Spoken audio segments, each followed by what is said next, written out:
एक company pension योजना शुरू करना चाहती थी। योजना को लागू करने के लिए जरूरी था कि उसे सारे कर्मचारी मंजूरी दें। जॉन के अलावा हर कर्मचारी ने उस योजना को मंजूरी देने के लिए दस्तखत कर दिए। योजना अच्छी थी और सभी कर्मचारियों के लिए काफी फायदेमंद थी, लेकिन जॉन के दस्तखत न करने से रुकावट पैदा हो गई थी।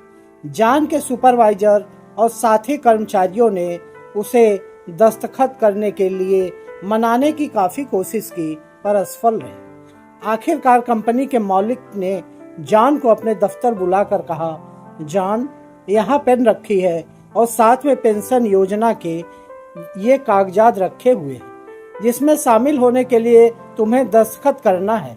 अगर तुम इस योजना में शामिल नहीं होना चाहते तो तुम्हें इसी वक्त नौकरी से निकाल दिया जाएगा। जॉन ने दस्तखत कर दिए। तब कंपनी के मालिक ने पूछा कि उसने दस्तखत पहले क्यों नहीं किए। जॉन ने जवाब दिया, इससे पहले किसी ने इस योजना को इतनी अच्छी तरह से नहीं समझाया था जिस तरह से आपने समझाया। अर्थात ये भय से उत्पन्न प्रेरणा थी जिसके तहत जॉन ने दस्तखत कर दिए थे। अक्सर देखा जाता है कि शिकार शिकारी को चकमा दे देते हैं। वजह यह होता है कि शिकारी अपना भोजन जुटाने के लिए दौड़ रहा होता है, जबकि शिकार अपनी जान बचाने के लिए। भय के कारण उत्पन्न होने वाली प्रेरणा के ये फायदे हो सकते हैं। इसकी वजह से काम जल्दी पूरा हो जाता है। काम समय पर पूरा हो जाने से नुकसान नहीं होता।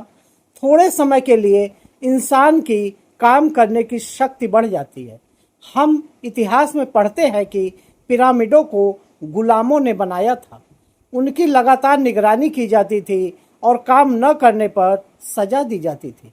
लेकिन डर से जन्म लेने वाली प्रेरणा के काफी कुछ नुकसानदेह पहलू भी है।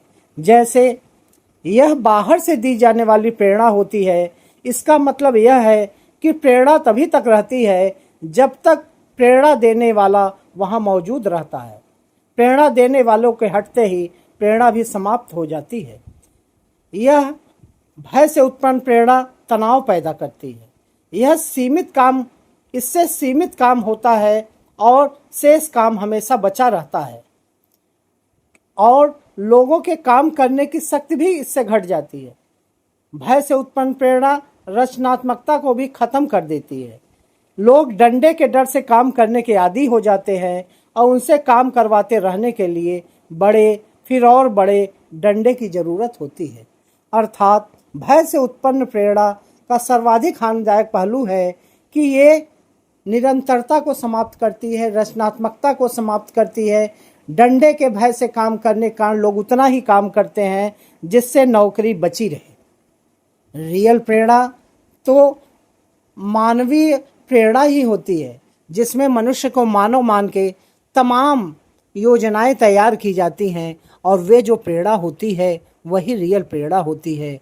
क्योंकि जब लोक प्रशासन में टेलर थियरम के बाद मेयो थियरम और तमाम मानववादी सिद्धांत विकसित किए गए, तब ये पता चला कि किसी कंपनी की या किसी कारखाने की उत्पादकता तब तक नहीं बढ़ सकती है जब तक उनके अंदर प्रेरणा देने वाले मानवीय पहलू न सम्मिलित कर दिए जाए।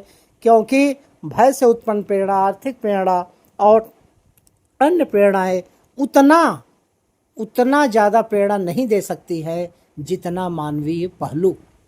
तो ये भय से उत्पन्न प्रेरणा है। भगवान राम ने भी एक बार समुद्र पर कुपित होकर उस पे अपना बाण उठा लिया था और उस समय वे प्रेरणा काम कर गई थी।